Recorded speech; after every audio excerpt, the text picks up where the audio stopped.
narcissism is at the core of every domestically abusive relationship. Absolutely. I do, yeah. Emotionally abusive relationships and physically abusive relationships. I have to agree with you. That makes total sense.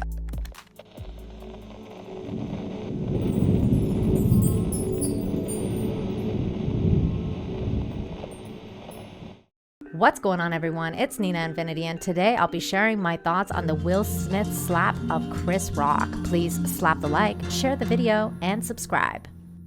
Unless you've been living under a rock, you've probably heard that Will Smith slapped Chris Rock during the Oscars for a milquetoast joke about Jada's hair. Since that night, there has been a lot of speculation on whether or not what transpired was real or fake. I'm of the mindset that the slap was the only thing that was real at the Oscars that night. Since then, the internet has done what the internet does: dig up every nook and cranny pertaining to the Smiths in order to understand why Will reacted the way he did after being prompted by Jada to take action against Chris Rock's joke. There's also this video that shows her reaction to the slap, where she's laughing. Of course, at the forefront of all of this is the fact that Will and Jada are now famous for being in a quote-unquote open relationship after Jada's affair with a much younger R&B singer, August Alsina, who claimed he had an intense affair with the actress. After years of rumors flying around about what had actually gone down, Will admitted last September that he and Jada were in an open relationship. Now people are wondering what happened to Will Smith. The image that he's tried to cultivate as a role model and a stand-up family man has completely dissipated with the slap, and people are wondering why Will is even still with Jada after finding out that she was cheating on him with another man, or perhaps several other men. My theory is that Will is a narcissist who is in an abusive and toxic relationship with an even bigger narcissist. More often than not, when you hear about an abusive relationship, you think that it's a woman being in an abusive relationship with a man. But this is a false narrative, as women can hold their own when it comes to narcissism, and Jada is perhaps one of the finest examples that we have to date, not counting Amber Heard. As it happens, Jada Pinkett Smith did a Red Table Talk on this very topic almost a year ago on April 7th, 2021. It was called Secrets to Surviving a Narcissist in Your Life. The description of the show reads, "We all know a narcissist. Whether it's your spouse, friend, boss, or parent, renowned psychologist Dr. Ramani offers a rare look inside the minds of narcissists and reveal techniques on how to survive this toxic pattern of behavior that is often at the root of many abusive relationships."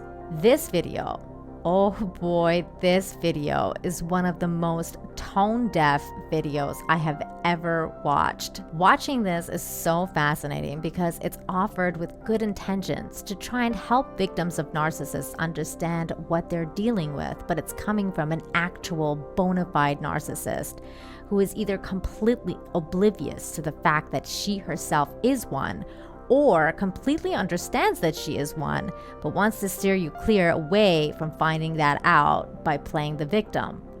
Talk about a wolf in sheep's clothing. Mind you, some of the information in this episode presented by Dr. Ramani is factual information about narcissists, so there is valuable information there, but we have to keep in mind who is giving us this information. So I'm going to go through some of the things that are talked about in her Red Table Talk episode and try and juxtapose it with what's going on with her now. So, deeply insecure. This entire debacle started with Jada's deep insecurity about her alopecia. Grandiosity, entitlement. Who is more grandiose than a celebrity? We all know that Jada and Will live a very grandiose lifestyle, but also the entitlement is clear. We now know that Will was asked to leave the Oscars after he slapped Chris Rock, but he refused to do so because both Will and Jada are narcissists. They didn't think they did anything wrong, and they're entitled people who think that they cannot be touched. And then there's arrogance. Not only was refusing to leave arrogant, but also Jada's post on Instagram the very next day showcased a high degree of arrogance. She posted this on Instagram saying, "This is a season for healing and I'm here for it," completely oblivious to the fact that she was the one who instigated this entire thing. Or is she oblivious? Lack of empathy. Well, it seems like Jada lacks a lot of empathy when it comes to her relationship with Will. For one thing, she cheated on him. How many times? I don't know. Then there are other instances, which we will go into later on in this video. Controlling and paranoid, Jada was the one who pushed Will to do something about Chris Rock's joke. Jada is the one that wears the pants in this relationship. We know she is controlling and paranoid. What they portray with family and friends versus what's happening behind closed doors is so drastically different. Charm, charisma, confidence are the front game for a person who's narcissistic, to the point where I meet someone charismatic, I'm terrified. What's happening behind closed doors is clearly different with the persona that he's been creating for so many years, and everything behind closed doors has clearly affected him. Charm, charisma, and confidence definitely sounds like the Smiths. People are watching this saying, okay, obviously I know what I should do. I should walk. But we don't have that luxury of just walking away from everyone.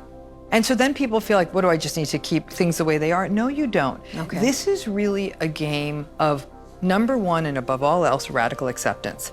Radical acceptance is understanding this is not going to change. Personality styles do not change. This part of the interview was so strange to me because I can only imagine that these are the tactics that Will must have to use with Jada all the time. I just can't imagine staying in a relationship like that for so But long. there's so many people So many who people. have. Yeah. So show us how to handle this.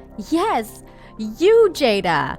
You and Will are in a toxic relationship and you are the abuser. When people stay in these relationships, I often think of it in two ways. One is practical. Yep. Money, children. Children. She's gonna have to share custody. She Yeah, doesn't want she to do can't- you that. can't get rid of them. She doesn't Yeah. want to do that. Then there's the other piece where people in these relationships already blame themselves. I'm not working, he makes the money, maybe I'm asking too much, maybe I'm the one who's being difficult. That justifying is actually at the core of something we call the trauma bond. That when a person is in a relationship with a narcissist, it's this old pattern, usually from childhood, where they've learned to justify another person's bad behavior, and over time, justification equals love. So why are Will and Jada still together? It seems to me that they've learned to justify each other's bad behaviors.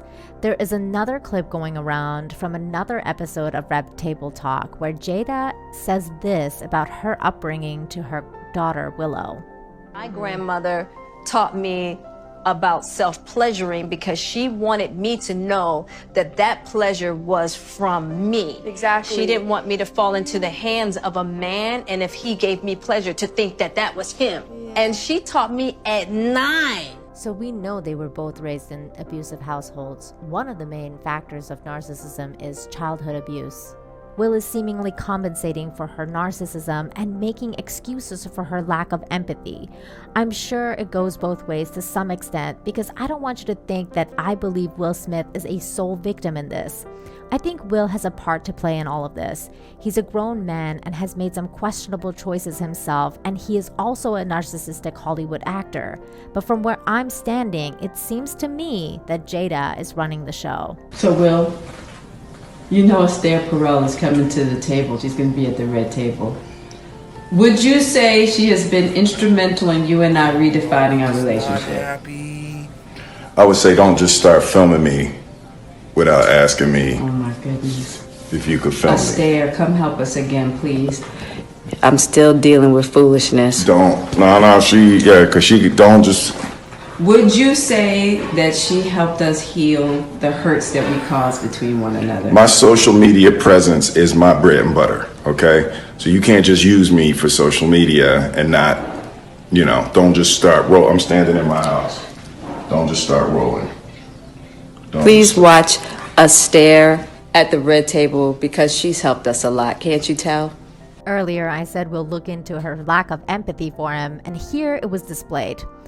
The way that she speaks to Will shows little empathy and respect. She then goes on to gaslight him by claiming that she is the one to have to deal with foolishness, which is entirely projection. She is the one acting a fool, while clearly making him uncomfortable in his own home.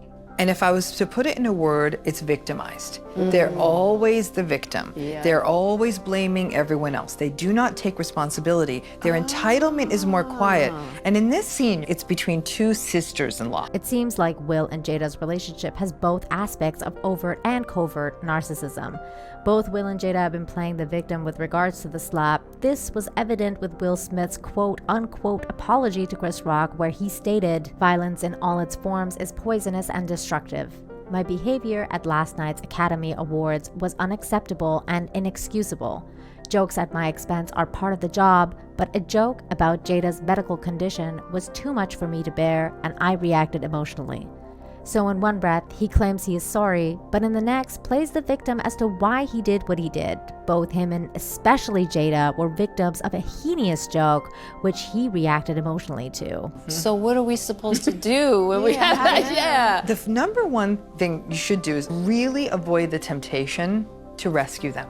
Because a lot of people almost want to jump into shrink mode with them. No, you're really great. Or, oh, let me see if I can fix this. You don't like this restaurant? We could go find another. See what I'm saying? A lot of people fall into that rescue-y place. Totally me. Yeah, that's what I was about to be like, that's me. But if it's a family member, you feel like you have a responsibility. Like even when I was rescue them. Right, but here's the thing, you never can. Right, because so you're going to keep trying to, it never stops. You rescue them this one time, and then it happens again. Oh. Wow, isn't it so interesting how Will felt like he had to protect Jada from that joke? He had to rescue her. It's like these people don't even listen to their own advice. Gaslighting, there's the other hot word at the time. Gaslighting is a form of manipulation where you really kind of get power over a person by doubting and invalidating their reality. You deny their reality.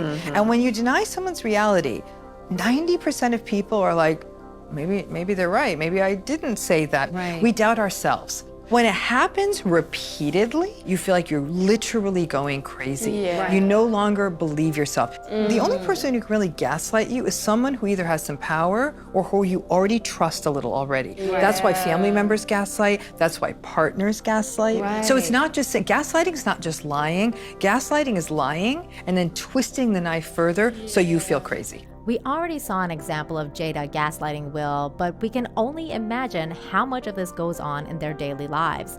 Interestingly, the example skit they played to display gaslighting was of a couple who was having trust issues because the guy had previously cheated on his wife and she was suspicious of his cell phone activity. What do you guys want to bet that kind of conversation happens in the Smith house all the time? But you know when they do start recognizing it, Gammy? When everything starts falling apart in their life. Well, you can bet your bottom dollar that things have started to fall apart in the Smiths' life, especially with Will. Just now, as I was recording this video, the news dropped that Will Smith has resigned from the Academy, is heartbroken, but will accept any further consequences that the Academy decides to hand down.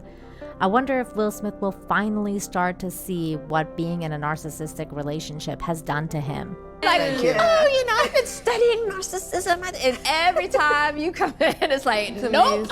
You can say that again, Jada, but I'll say this, it takes two to tango. Will is not innocent in this. These people are both extremely narcissistic and they're passing those traits down to their children. I hope this video helped you understand just how deep narcissism goes where it comes to the Smiths. In the past, Will stated this about their marriage. Our marriage was the most difficult, grueling, and excruciating thing that we've ever taken on in our lives. We were just talking about that. I said, that look of love that I saw when you all walked onto this carpet, my goodness. You know, Chad, because we've survived, We've survived. And, and that's the thing that is difficult that people don't understand about love. You think it's all flowers and everything, but love gets created by making it together. It's like it's from survival. We've come through some stuff. This a gangster right here in front of y'all. This little one here, a gangster. Ride or die. When I listen to that, I can hear the cope that goes on with him when he says she's ride or die. Their perfect image, especially his, has melted away, and perhaps the only thing Will is truly sorry about is that image is finally gone. Let me know your thoughts in the comments down below, and if you enjoyed this video, please like, share, and subscribe. Thanks for watching and have a great day. Bye!